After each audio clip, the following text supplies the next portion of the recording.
Magandang buhay mga idol. Nandito tayo sa Yamaha Malabon branch. Maglalabas tayo ng Aerox version 3 mga idol. Let's go! Sir Koy.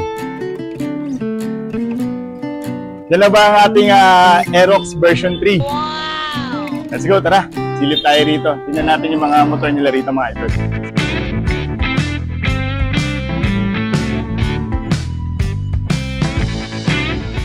Meron sila rito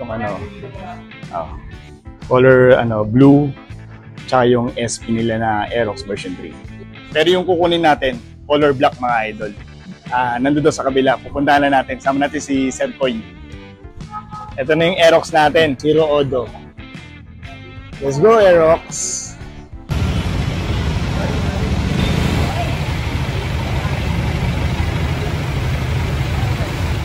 Ito na, finally nakuha natin ang Aerox version 3. Ano bang meron sa version 3? Version 3 natin ngayon, sir, is malaki na po pinag-iba, sir. Yung mukha pa lang, makikita nyo na. Tapos, sir, yung panel nyo dito, sir.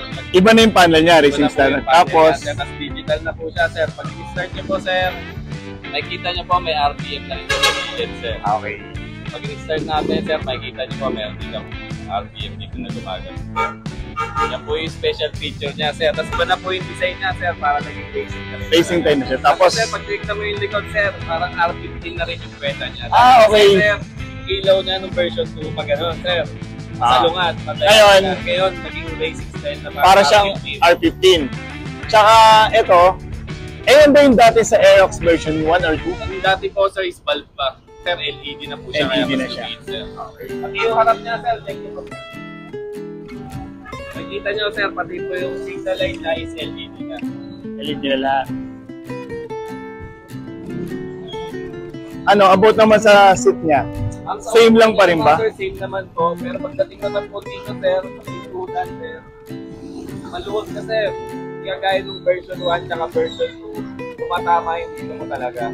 Ngayon may allowance na siya. Ngayon malaki na yung allowance niya, sir, kahit makaabot ka ng mga sky 6 dot pataas, sir. Kaya?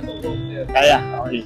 Maluwag yan, sir. Kasi naman, sir, dito naman tayo sa pag pinaka-head niya dito, ang talagang iba natin. Kasya sa ang full face helmet dito? Yung iba, sir, kasya, sir, check natin, sir. Sige. Full face talagang malaki, pero kasya naman. Kasya kahit medyo malaking full face na. Bale, itatry ko na lang yung pagka nauwi na natin tong ating Aerox. Battery niya, sir, dito po. Ito, dito yung battery. Okay lang po, makikita nila yung battery. Black metallic. Black metallic. Yes, sir. Kuya, kasi hindi ko nakuha yung version na yung SP, di ba? Anong pagkakaiba ng SP sa standard na version? Yung SP naman po natin, sir, is keyless na. Keyless? Tapos, yung SP natin is umarap at likod na gulong is ABS na. ABS brake. How about this one? Itong standard po kasi natin is standard disc brake na. Okay, hindi pa siya ABS. Opo, sir. Tapos okay. Yung po is keyless na. Keyless. Keyless. Bali keyless, tapos ABS na yung harap likod. Tapos meron na rin po siya tinatawag na turbo. Turbo. Ayos na. Ayos na, idol. Hanggang turbo. Hanggang tatlong pindot yun, sir. Talagang harangkado talaga yun. Bangis pa rin. Magkano naman yun? 168.9. 168.9 daw mga idol sa cash. Tapos ito po, yung standard version naman ng Aerox na standard 125.9. 125 pag sa unit, tapos 3,000 sa reserve. So, okay.